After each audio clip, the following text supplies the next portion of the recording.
was it like playing the Boston Celtics in the 60s and early 70s? Well, Michael, you played them a lot of times, and there weren't that many teams in the league, and they were battles. I mean, I respected them.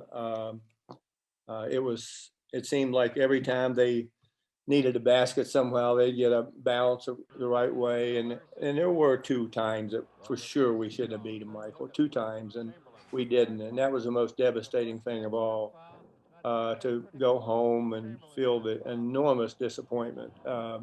Jerry, what made them so good? What made them so good?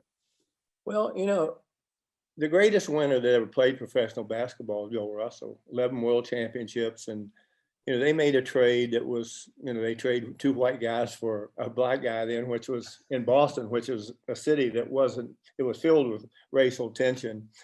And pretty soon, his dominance as a defensive player, they had some guys that weren't very good defenders, but they had 2 young men coming off the bench, Casey Jones and Sam Jones, that added to their defensive presence.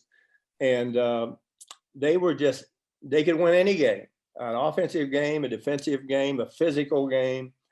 And Bill. What did John Havlicek bring to them, Jerry? Because he came off the bench too a little bit. Well, as I say, he was in the perfect place for him because, Michael, they would shoot over 100 shots a night. Okay, 100 shots a night. And they would be very much like today's game. If it would be 1-on-3, somebody would shoot it, but it wouldn't be a 3-point shot. Today now, guys just run behind. They can have a layup. They run behind the 3-point line.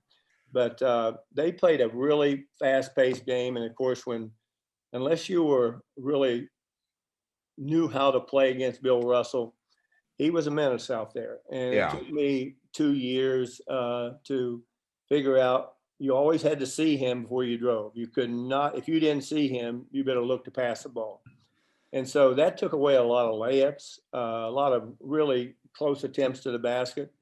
And he always he was an amazing shot blocker. Michael, he was like the plastic man. He could drive. There's pictures of him in the air. His body is like flat and he reaches over.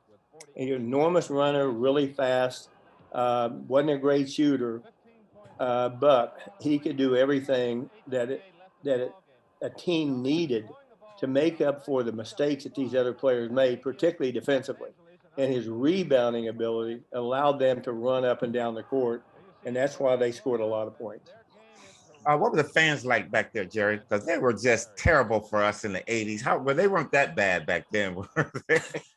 Well, Michael, I had somebody that, I never went back to the Boston Garden after I played. I hated green. You never see me wear green. Oh, why, Jerry? I hate green too.